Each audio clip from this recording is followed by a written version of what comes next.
បាទសួស្តីអ្នកនរគ្នាអញ្ចឹងនេះគឺជាវីដេអូពាក់ព័ន្ធជាមួយនឹងការទៅ download GIF ដើម្បីយើង install ជាមួយនឹង Flutter អញ្ចឹងមុននឹងយើង install Flutter គឺយើងត្រូវតែ install ទៅ download នៅ GIF មកសិនមកបាទអញ្ចឹងអ្នកនេះបើក browser មួយមកហើយអ្នកនរគ្នា enter វាមកណាបាទហើយអ្នកនរយើងយកទៅ download បាទតោះមកវានឹង download ឲ្យយើងហើយអ្នកនរណានេះវាពង download បាទបន្តមកអ្នកនរគ្នាយើងត្រូវតែបាទ install វាសិនបាទ install ទៅតាមដំណាក់កាលរបស់វាមួយបាទឥឡូវខ្ញុំឲ្យវា download ហ្នឹងទៅអញ្ចឹងអ្នកនរនេះយកមួយវិធីសាស្ត្រនេះពីរនេះយកមួយណាក៏បានដែរបាទណាចុចទៅ download ដូចគ្នាទេអូខេមួយទៀតអ្នកនរយើងសូម copy link នេះមកទៅ download របស់វាមួយដែរណាបាទ copy វាមកនេះ copy ហ្នឹងព្រោះអីអ្នកនរនេះបាច់ចូលទៅ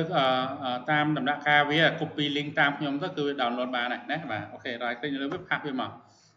នេះវាឲ្យ download មកបាទណាបាទមួយ G6 អញ្ចឹងខ្ញុំ download ហើយខ្ញុំអត់ download ទៀតទេបាទអ្នកនេះទៅ download ខ្លួនឯងមកណាបាទ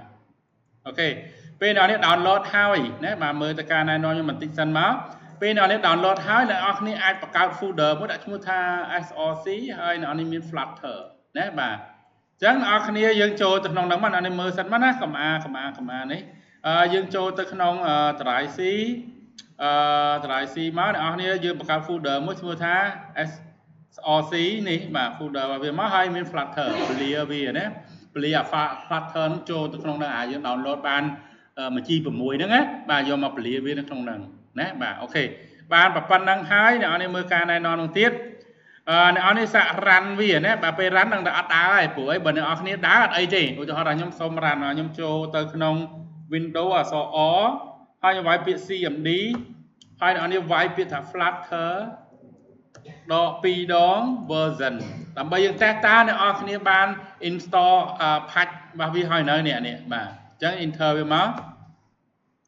អញ្ចឹងបើវាចេញចេះមានន័យថាយើងបាន install នៅ patch របស់វានេះអានេះ patch របស់វាហើយអញ្ចឹងមានន័យថាយើងស្គាល់ Flutter ហើយណាបាទស្គាល់ទាំង Dark ស្គាល់ទាំង Flutter អីហើយ framework របស់វាស្គាល់ហើយអស់ហើយនេះ version របស់វានេះណាបាទ version របស់វាតែបើអត់ទេអ្នកនេះសាក់ចូលទៅគឺអត់មានឃើញវាថា not found ណាបាទ not found អញ្ចឹងបើវាឃើញ not found អ្នកនេះត្រូវធ្វើការងារបន្តទៅទៀតណាបាទអញ្ចឹងនេះចូលទៅនេះ set environment ជាមួយនឹង variable នៅលើ Windows អញ្ចឹងអ្នកនរគ្នាយើងចូលទៅអីគេ open system អីគេបាទ property ឬក៏វាយពាក្យថា environment អីគេ variable អញ្ចឹងអ្នកនេះគ្រាន់តែ search មក environment មកវានឹង load ឲ្យហើយនេះណាបាទនេះ edit នឹងចុច open វាមកបាទនេះវា load ផ្ទាំងនឹងមកឲ្យណាបាទនេះគេថាអីគេ system property នេះ system property ណាបាទបន្តមកអ្នកនរគ្នាយើងចូលទៅក្នុងអីគេបាទ environment variable ហ្នឹងមកបាទ tick នៅលើវា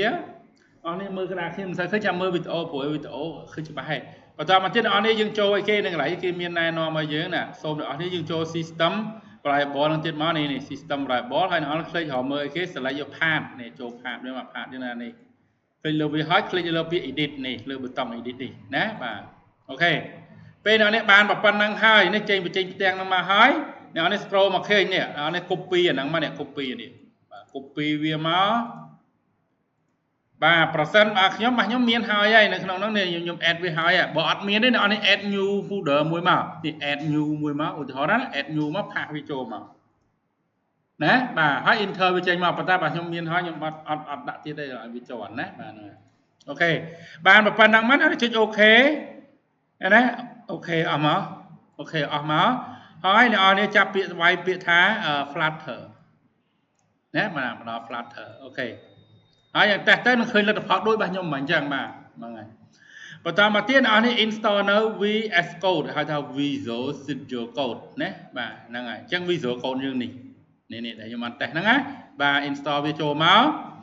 បន្តមកទៀតអ្នកទាំងអស់គ្នាយើងចូលទៅ extension វាណាបាទអ្នកនរគ្នា install នៅ Flutter ហើយនឹង Dark នៅក្នុង extension VS Code នេះអ្នកនរចូលមកវាបាទនេះ extension វាចេញផ្ទាំងនេះ extension ណាហើយអ្នកនរនេះ install Dark មួយមកហើយ install Flutter អ្នកនរសេពាក្យ Flutter អញ្ចឹងមកនេះFlutter ណាបាទនេះវាលោតមក